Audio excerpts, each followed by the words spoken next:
Welcome to the FNO InsureTech podcast, a place where movers and shakers from all points within the insurance ecosystem gather and discuss all things InsureTech. We talk about how technology and innovation are affecting and driving change in the industry. Here are your hosts, Matt D. Fothery, Lee Boyd, and Rob Beller. Hey, podcast world. That's right. That's not our usual jingle. Welcome to FNO InsureTech and another exciting, enthralling edition with your hosts, Rob Beller and Lee Boyd. Lee Boyd in, hey Lee, you're there. I'm here. How's it going today? Good. Why are we playing that music? Well, it's because we were talking about the newest book that I'm reading by Curtis Jackson, also known as 50 Cent. Yeah, and do you like it? Is it a good book? I enjoy it. I started it yesterday, about halfway through, and it is an exciting read. I don't know what I expected. I guess I kind of thought it'd be more of like a bio book about him, but it's really about his business practices and the way he looks at things. It's actually really good. I've taken away some pretty good business lessons from it. Give us a business lesson that might be pertinent to today's guest, who we'll introduce right after that. Well, that's a good one. I would maybe say one, don't be afraid, right? Don't be afraid to ask the questions. Don't be afraid to get out there and meet people. Don't be scared and held back. Go for it. Jump in. Believe in yourself. That's one of the best lessons, I think. And I think that that's not a bad description of our guest today. We have on with us today a returning guest who's quickly become one of our favorite guests and people, Martha Notaras from Brewer Lane. Yeah, Martha is a extremely intelligent person. Everybody in the industry knows her, it seems like, but she really gets to talk to some of the neatest startup companies out there and looks at them and sees who is worth investing in and who would fit within her portfolio. She's a wealth of knowledge, and I can't wait to ask her some questions. You don't usually think that Martha Notaras would have much in common with Curtis Jackson. However, she is known as an incredibly intelligent and astute investor and has had a long track record of success, previous at Excel Innovate and now at Brewer Lane. I think today we'll really get a little bit of insight into what she's looking for, and I have a couple of extra questions up my sleeve. I'm curious if she'll answer. And if you are interested in what a VC does, what they think about, what crosses their mind, there's no better episode to listen to than this one.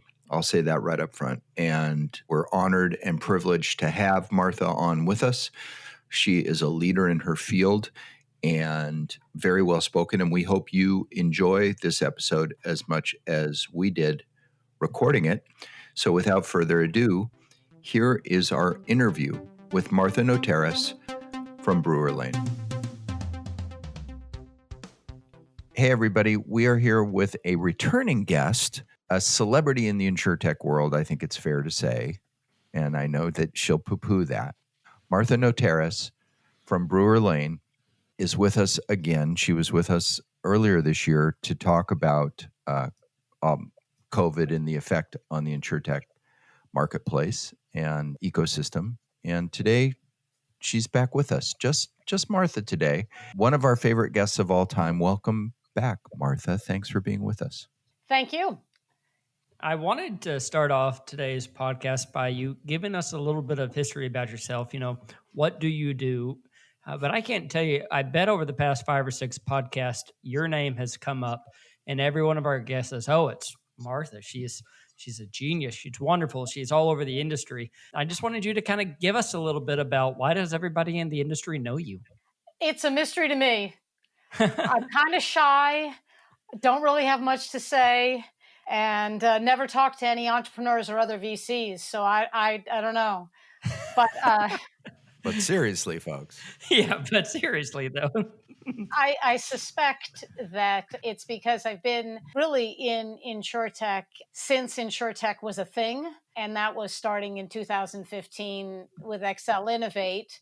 I think early on, we were in there. There were a couple of CVCs.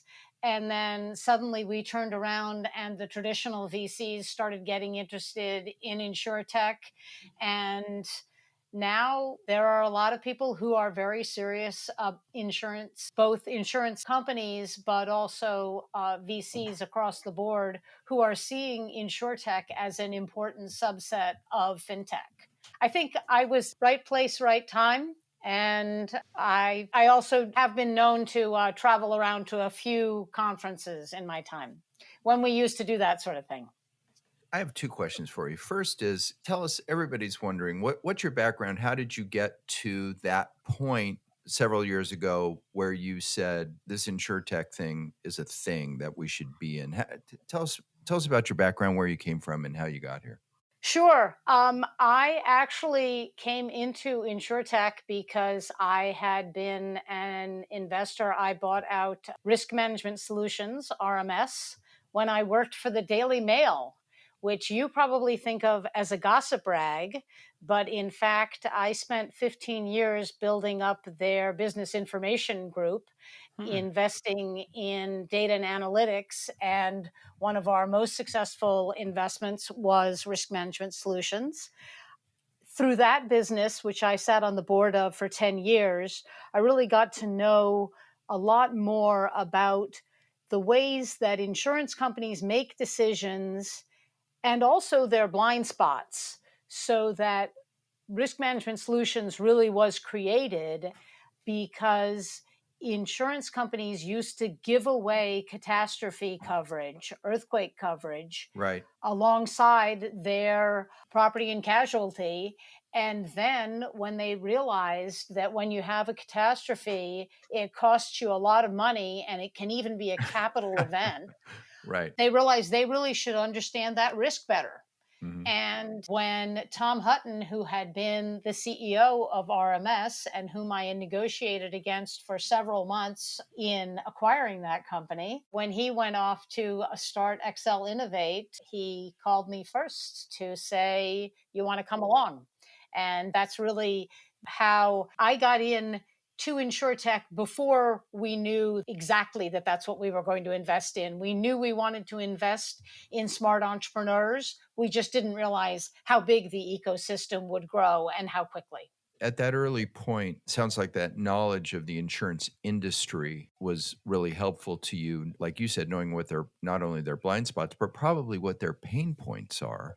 But what was probably interesting was, how can technology help with that? And therefore this marriage becomes InsureTech. Is that kind of how it happened?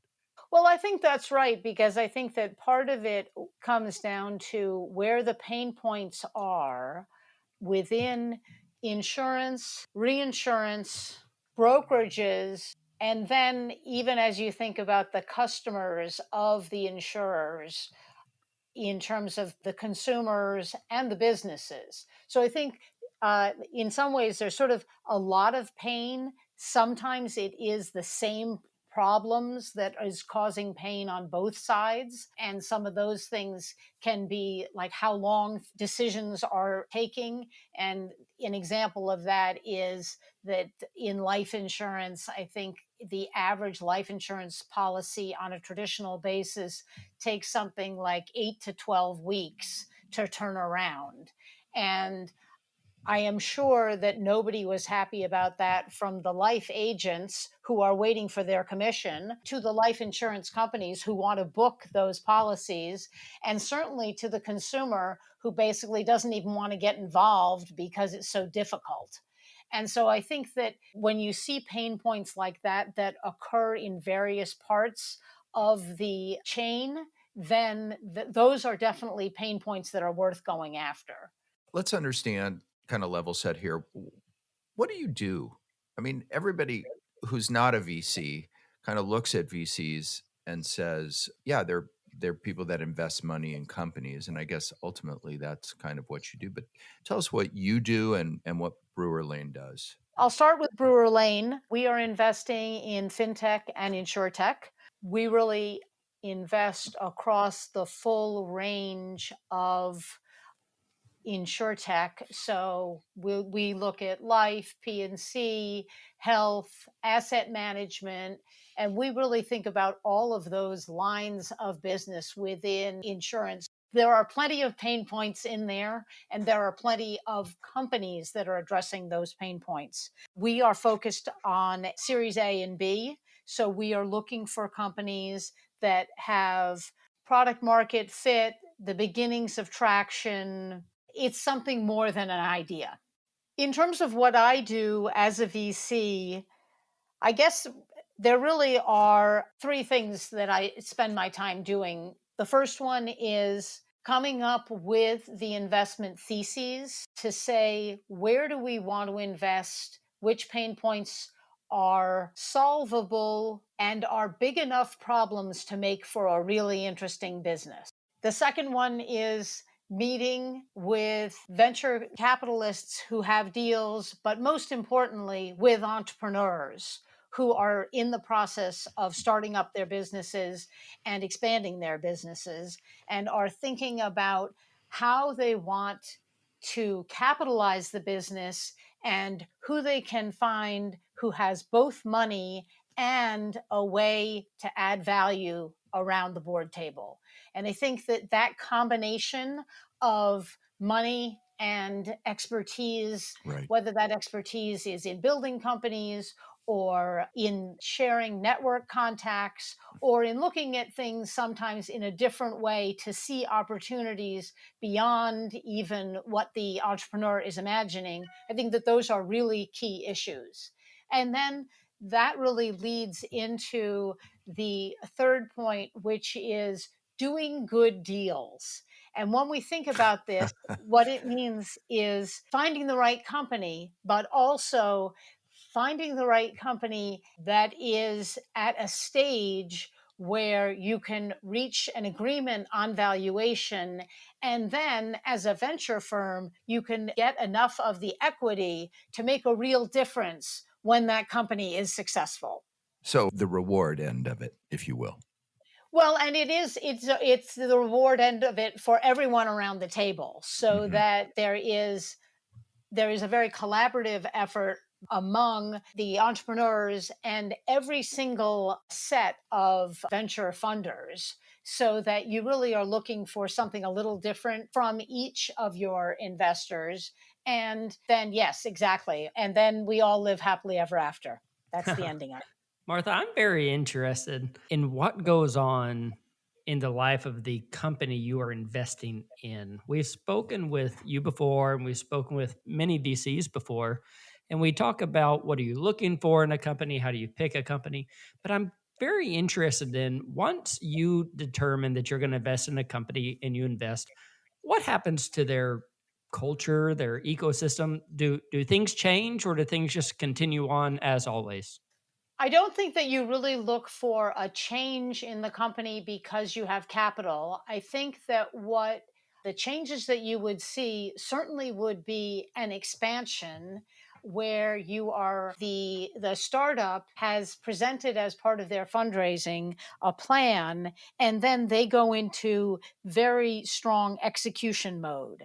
And so from the first time that a VC meets a startup, over time, when you go to visit the offices, you expect to recognize fewer and fewer people.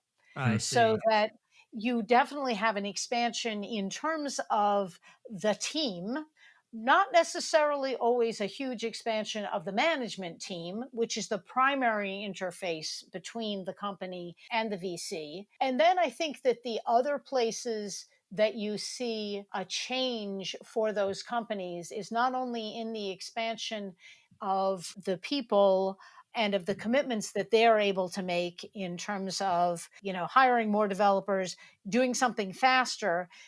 The other place that there is probably some change is, so now we fast forward and the startup has just crushed their first set of milestones and their first silo of operations. And now they're really thinking about what other markets should we be thinking about. And that is a place where they might come back to their VC board and talk about and propose, for example, several different directions that they could go in, or they might be recommending a specific direction, but always with reference to how we came up with this decision to go after that new part of the market. And so that would be an area where they would be looking to leverage the experience and the insight of the venture investors. So whenever a VC invest in a company that maybe is a startup company, they don't have a board or anything like that, does the VC always go in and set up a board with like-minded individuals who can help that company progress forward? So, generally speaking, I would say that it is the entrepreneurs who set up the board. And actually, Mark Suster has an excellent series on Medium on the topic of startup boards. And normally, as you think about a board, you have the founders having representation on a board, you have the investors having a certain amount of representation. And that normally depends on who led a given deal, how much money they have invested in the company. And then sometimes you have independent board members who might be people who haven't made any investment in the company. They might often get options or something like that, but they haven't made their own capital investment in the company, but they might have serious expertise in an area that the company wants to build out, where they are looking for someone beyond just an advisor, but somebody who can really help them shape the company in order to reach into a new market, for example. I want to ask you a question about what gets you excited. What gets Martha Notaras excited? You said that one of the things that you do at Brewer Lane, I'm going to paraphrase here, is that you kind of, or in general as a VC, you think about where should we be putting our money? What's happening and where do we want to go? So is what gets you excited when a company comes along that fits into that notion that you have? Or is it when something comes along that you hadn't thought about? What gets you excited? No, this is a really good question, and it's something I was thinking about just before we started here, which is at the moment I'm thinking a lot about companies, insuretechs that are reaching into the automated underwriting space, underwriting segmentation, and really understanding some of those dynamics about how insurance companies can make better decisions at the beginning of their process that lead to better outcomes as they, at their bottom line. And I think that that is a specific thesis that I'm meeting several companies around. Our team is meeting several companies around. And then the other thing that I love about what you just said is, what about when people come to you with a big idea that is something you haven't thought of? And I love that too. I think that I am not only looking for people who feed into an idea that I've had, I am very much looking for an entrepreneur that has sufficient insight. And that might be from experience they've had in insurance. It might be from experience they've had in technology. Sometimes it's from experiences they've had that they have extracted conclusions from, even though the experiences aren't something that you and I would say, oh, yes, that's obvious that A would lead to B.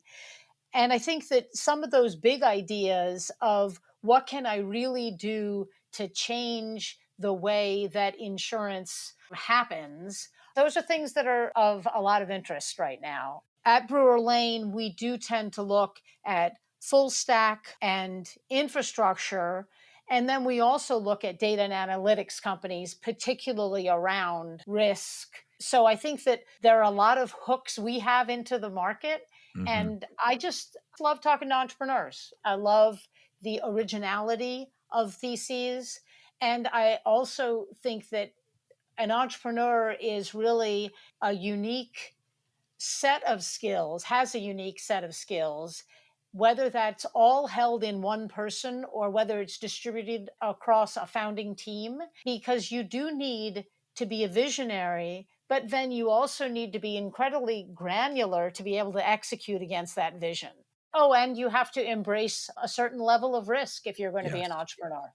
Yeah. And I Yeah. think that that makes for a very appealing combination. And I always know that those are going to be interesting conversations. I think that what's happened, what VCs have created, and I don't know the whole history of exactly where they came from, but when I was a young man and if one was an entrepreneur, basically went to the bank and you said, "Can I get a loan?" That's entirely changed in the VC world. And you guys, I think that you enable creativity that could have never happened in the past. There just weren't the resources available. Is that how you see it? That you really play a vital role in bringing whole new ideas to fruition? Well, I think that is true. The capital from the VC markets enables certain ideas that might have maybe people could have gone to get a bank loan, or I think that friends and family was traditionally a way that people Correct. also were able to raise money, but which obviously would depend on your having the kinds of friends and family who have money. And therefore, I think that to some extent, VC can help even that out. But I think that part of it is the scale of ambition, so that while you might think of, well, I'll take a second mortgage on my home, and that will enable me to at least quit my day job and work on this full time. If you really are looking, as I think we have to today, to say, how can I scale this idea up and scale it up quickly enough that I can take advantage of the market opportunity that exists today? That market opportunity might not exist in a couple years. So I need to build my operation quickly enough to start that land grab. So I think Mhm. that that is definitely part of what is going on in terms of trying to get enough capital to move quickly enough in order to take the hill. I think the other thing, as we think about how VC has changed over time, is that we actually are at a time that starting a company is a lot cheaper than it used to be. And AWS is a huge portion of this in terms of you no longer have to buy compute power. Right. You can have variable access to a huge amount of compute power because Amazon is providing it. Now you have to pay for it, but you're paying for it on a variable basis. And I think that creates opportunities, and it particularly creates opportunities in some of the kinds of businesses that we like to invest in terms of artificial intelligence, machine learning, and CAPE is a good example of that, where that the ability to analyze imagery and extract data from imagery depends on a huge amount of compute power that a startup would not be able to afford, but AWS enables. So I think that that is part of what's happened that makes VC even more relevant. Venture's been around for a long time, but the number of firms have really exploded. I want to ask you, what was your last deal you did and why? So the last deal that Brewer Lane did is actually, it hasn't been announced as of the date that we're recording this, but I'm going to go with your assurances that you've got a little delay. You bet. It was in the health insurance space. Okay. And it's a data and analytics business that relies on artificial intelligence to better understand. Now, this is where it gets a little tricky in terms of how much I'm going to explain about this company. But Uh-huh. basically, it's an artificial intelligence provider into the health insurance space. And it's our first investment in health insurance, which I think is going to be an area that we continue to look at. Sure. One of the things that we really like about the business is not only do we think they have very clever technology that is better than what people are using in the market today, they're solving a problem that health insurers know that they have. The tools that health insurers are using to solve that problem today are suboptimal. This is a new tool. This is a new way to solve the problem. And they have gotten tremendous response from health insurers. So, from our point of view as investors, we like it when the market tells us that the company is on to a good thing because Sure. we love smart entrepreneurs. but smart entrepreneurs who are delivering a solution that resonates with the market, that's nirvana. Sometimes you have one, sometimes you have the other. Exactly. So whenever you were looking to invest in this, did the COVID situation push you to want to invest in this more? Did it have any effect on you? That's a good question. In this particular case, we actually think that there is upside from COVID built into this company. Yes. Interesting. But we started talking to this company, I would say, just before we as a country realized how bad COVID was. So we've had a courtship here. There you go. I want to ask you a question about risk. You guys are coming in and being a VC, I would think is pretty risky, isn't it? I'm sure you try to mitigate that as much as you possibly can, but you're investing in relatively young companies, many of whom have never made a penny. Profitability may be off in the distance. How do you deal with that risky aspect of the business? What you're looking to do is balance risk and reward. You are always looking for companies where you believe that if you invest this money, there is a very serious upside, and that you will be able to make a significant amount of money. In terms of mitigating that risk, a couple of ways. Part of it is choosing to invest in teams that you really believe in, whether that's their past experience, their past track record in terms of selling a business or having entrepreneurial experience of some kind. I think that you also decrease risk when you invest closer to things that you know so that you can make a better analysis of them. And then I think that obviously in some ways, you decrease risk by making sure that the group of investors makes sense so that this is a company where you're entering and the other investors are likely to make the same kinds of decisions that you will make, maybe with different points of view, but you want to make sure that you're co-investing with other investors who are likely to also be willing to be in it for the long haul until the company truly recognizes its full potential and whatever kinds of exits. I would think that if others are interested too, that would kind of give you some reassurance. It does give you reassurance. I think it's a funny balance of wanting to be in the deals that other people also want to be in, which is a reaffirmation that this is a good deal, but also wanting to make sure that you can get in at valuations that you feel are appropriate for the life stage of the company. And I think that that's always the balance. It's even a balance for the entrepreneur where, especially between the first and second round of a company's life, the question is, how much does it matter what markup you get on your next valuation? And on one hand, it makes a difference in terms of dilution for all of the existing shareholders.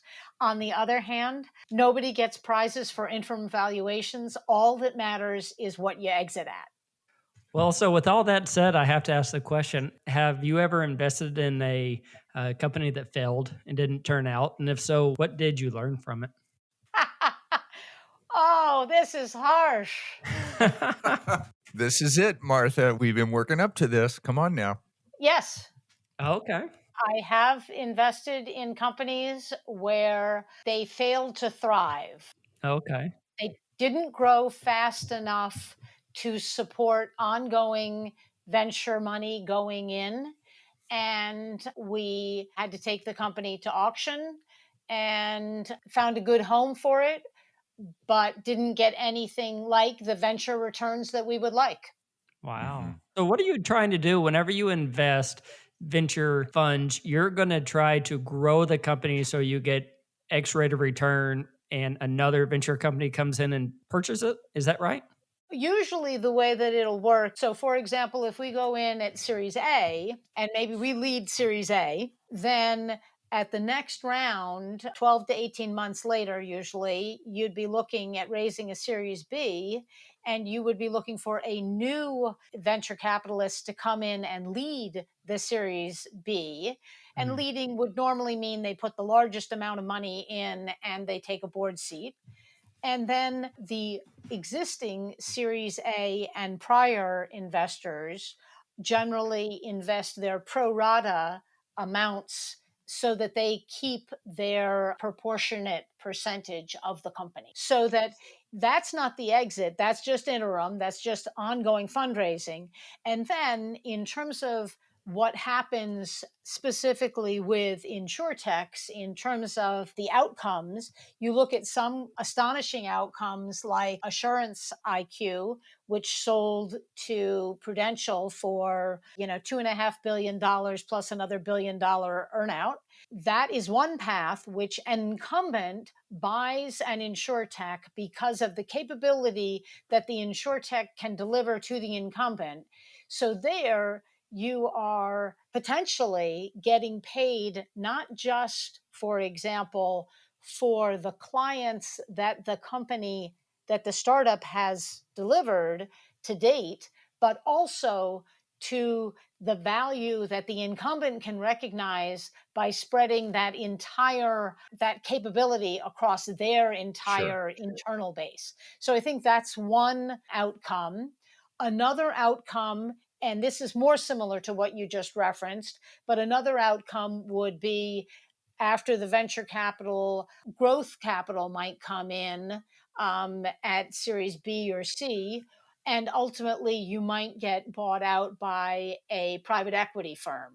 Now, I think that the private equity is going to be very appropriate for companies that are profitable. So generally, private equity is looking to use the cash flow in order to finance debt. So there are some insurtechs that will fall into that category. The loss-making ones will not necessarily fall into that category. And then I think that the other aspect in terms of how you exit is the IPO market. And I think one of the things we're seeing is that the IPO market, despite COVID-19, still appears to be vibrant. And we're starting to see insurtechs dip into that market. So I think there we'll see how many of the insurtechs that are out there right now are real candidates for that business. And it is probably the companies that get referred to as unicorns that have private valuations over $1 billion who are the likely candidates there. But I think that we will see whether that is a venue for a lot of exits or for at least a select few exits, which then keeps everyone else's hopes up that they too will be one of the ones that can get out there into the public markets. And do you see the public markets being useful more for the direct-to-consumer type insurers, online insurers, than for somebody who, say, is creating tools like CAPE as an example?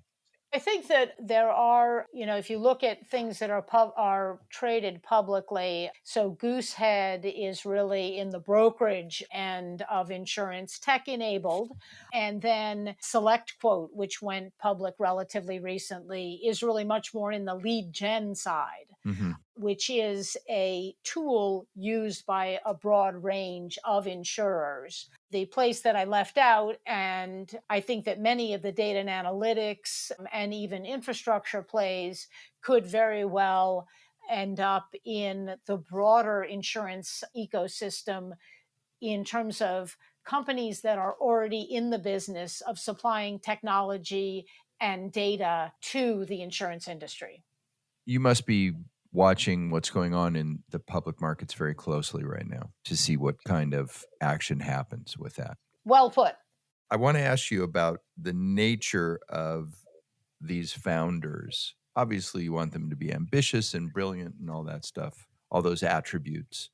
For an insurtech, do you find that insurance savvy and background and knowledge is important, or that can be bought or added to the team? What's your feeling on what it takes for that? Or I guess what I'm asking is that we ask frequently, do you consider yourself a tech company or an insurance service provider? And most frequently an insurtech will say, we're a tech company. So how do you balance that? What's your thoughts on that? I think that this is such a good question. And I think that absolutely you need tech and you need insurance. Do you need to have insurance in your founding team, I'd like it. I absolutely want it in your senior team. And I think that what we saw early on, and now I'm going all the way back to 2015, is there were founders who came in from the tech side who said, this is an easy problem. I don't know why people are making such a heavy weather of this. And then they found out about insurance regulation. And then they found out that that's different in each state. And I think that probably put many people into a situation where they suddenly had respect for someone who had more insight into the insurance markets. But what you're always looking for in that founding team or in that senior team is people who are from insurance, but who are not of insurance. So, not someone who has drunk the Kool-Aid about this is the way we do it and this is the only way to do it, but rather someone who's been in the ecosystem for long enough to say, I understand how it works and I see the parts that don't work. And I think you are actually looking for someone unique in insurance who can both think, even if they're not thinking in a tech way, but who can think through the problems in insurance and help the whole team think through how to solve this problem in a way that is acceptable within the regulations.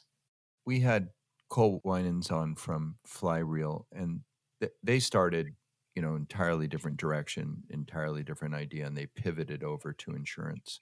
Mm-hmm. And I'm sure you see that quite frequently, that people start in one direction and then they realize they have something that's applicable to insurance that they might have shortcut a lot of their pain if they would have known that previously or sooner. I think that's right. Martha, before we close out, I just had one question I wanted to ask you about VC.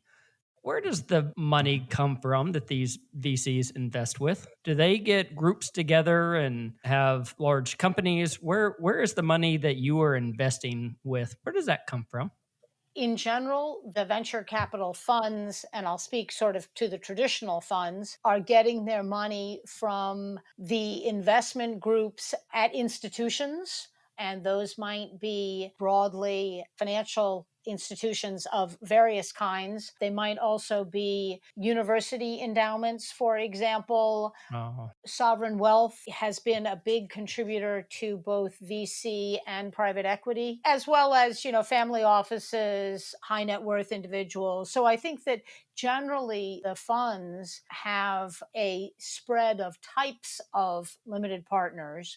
But in each of these cases, what the limited partners are looking for is diversification within their own investment portfolios. Very interesting. Well, Martha, we're here at our time, but I still have so many more questions that I want to ask you. But I just want to say thank you so much for being on today. Thank you. Really appreciate it. It was fun to chat. Always a pleasure, and we're going to have you back, so don't think you're escaping. That's not how it works. I'll try to do some interesting deals in the meantime. That sounds great. Thanks, Martha. Thank you. Hey, Lee. Yeah, Rob. There's some people that we get on the podcast that I feel like it's frankly a privilege to be able to have them on board and on our program. And Martha is one of them. Don't you agree? I absolutely agree. Whenever I knew Martha was going to be on today, I was very excited. We first got to know her back with an interview we did with Caribou, and she was so brilliant. I mean, Caribou was as well, but she was so brilliant. And ever since then, we've been told, oh, Martha? Yeah, I listened to the Martha episode. She's so great. And she didn't fail today. No, but you actually had the courage to ask her to tell us about as she had deals that didn't work out. Well, I don't see the big deal about that. I mean, she could have easily said, I'm not going to answer that, but why not ask the question? You got to live a little bit on the edge, right? No. And she ended up saying to us later that every VC has a batting average and none of them is 1,000. Right. So it's common and that's what happens. And you focus in on wins and understand that there's going to be many that aren't. Yeah, and it sounds like she's had some wins and some good ones, and she's made such a great name in the industry. I wish I could have asked her even more. I went down a little bit of the path of what changes within a company, but I'd want to get her back on and really say, what are you looking for in a startup? How do you know that's the one? When we finished and we were talking about ITC and some other things, she told us about that, she's been asked to speak here and speak there. And the fact of the matter is that Martha gets asked to speak at a lot of places because there's only one Martha. There's only one Martha.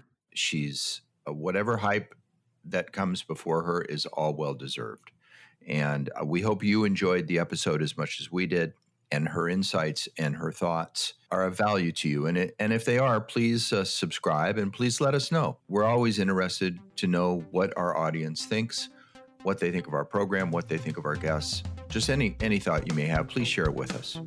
And we thank you for being with us today, and thank Martha 1,000 times for making the time to be with us. Did I leave anything out, Lee? Goodbye, everyone. There you go.